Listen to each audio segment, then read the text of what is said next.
So when we have a uncomfortable urge arise, and it might be the urge to scratch an itch, the urge to break up with somebody, the urge to drink alcohol, the urge to do something that we're like, this is a destructive thing to do.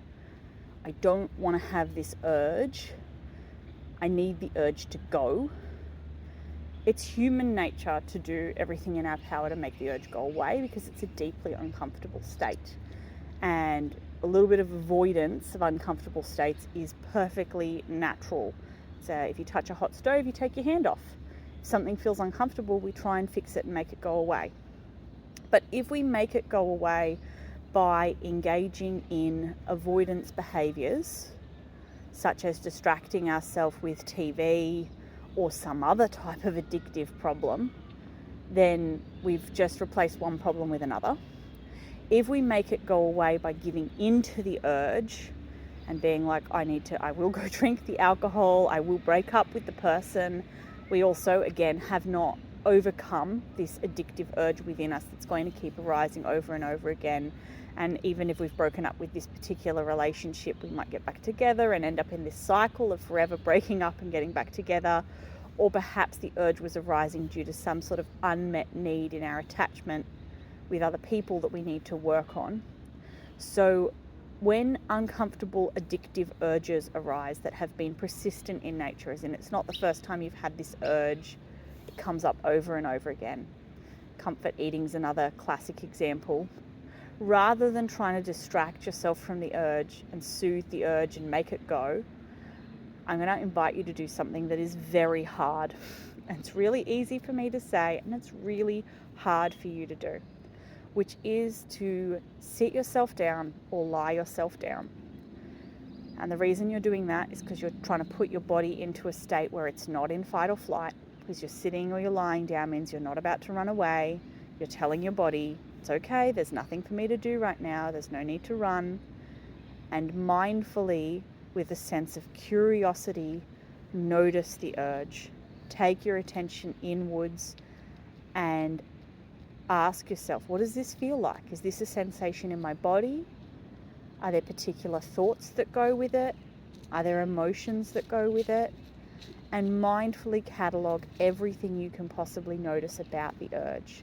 And the reason that I'm saying mindfully is because one of the core components of mindfulness is non-judgmentalness.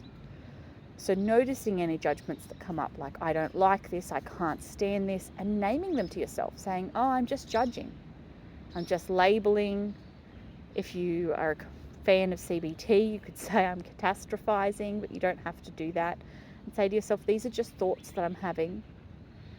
They might be true, they might be untrue. Either way, they're just bits of noise inside my head. Noticing the sensations and saying, this is really uncomfortable to feel this.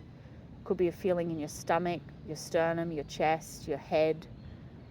And having a sense of curiosity about, does this feeling have a shape or a colour?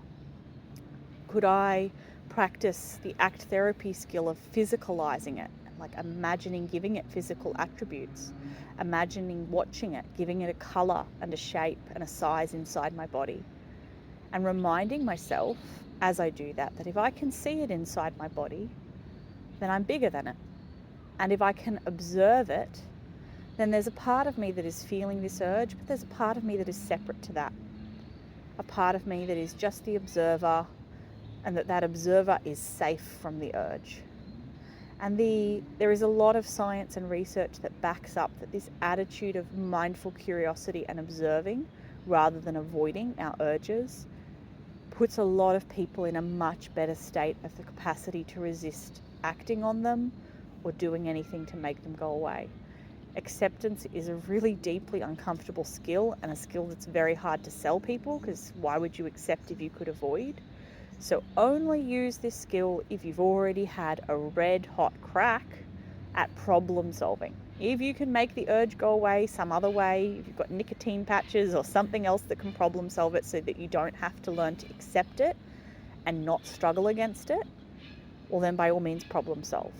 Because you've always got this choice between, is this one of these things where I need to fix it and control it, or is this one of these things where I need to accept it And by accepting it and not struggling against it, resisting it, hating it, judging it, by not doing those extra things, reducing the suffering it induces and increasing my capacity to have it move on and be let go of, because for now it has my full attention, but in this very deliberate choice type of way. It has my attention because I'm being mindful rather than because I'm the victim of it and I can't stop thinking about it. So putting yourself back in the driver's seat. And then you could, after you'd finished doing that for 5 or 10 minutes, mindfully bring your attention to something else.